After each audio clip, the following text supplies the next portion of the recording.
Welcome to new TV Telugu. కేంద్ర పట్టణ వ్యవహారాల మంత్రి మనోహర్ లాల్ ఖట్టర్ను ముఖ్యమంత్రి చంద్రబాబు నాయుడు ఢిల్లీలో కలిశారు. రాష్ట్రానికి సంబంధించిన పలు ప్రాజెక్టులపై ముఖ్యమంత్రి కేంద్ర మంత్రితో చర్చించారు.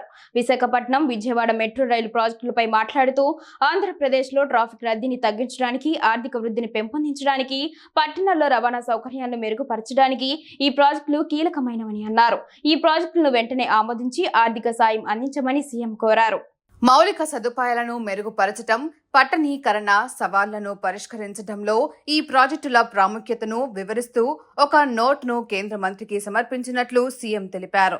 రాష్ట్ర విభజనకు ముందు హైదరాబాద్ మెట్రో రైలు ప్రాజెక్టును ఆమోదించారని, విశాఖపట్నం, విజయవాడ ప్రాజెక్టులు పెండింగ్లో ఉన్నాయని ముఖ్యమంత్రి తెలిపారు. కీలక పారిశ్రామిక కేంద్రమైన విశాఖపట్నంలో రోజురోజుకు ట్రాఫిక్ రద్దీ పెరుగుతుందని, భోగాపురం అంతర్జాతీయ విమానాశ్రయం వచ్చే ఏడాది జూన్ నాటికి పూర్తి కానున్నది. అప్పట్లోగా మెట్రో కారిడార్ను జాతీయ రహదారితో అనుసంధానించడం చాలా ముఖ్యమని తెలిపారు. మొదటి దశలో ప్రధాన పట్టణ కేంద్రాలను అనుసంధానించడం లక్ష్యమని పేర్కొన్నారు. విమానాశ్రయం వరకు విస్తరణ ప్రణాళిక సిద్ధం చేసినట్లు చెప్పారు.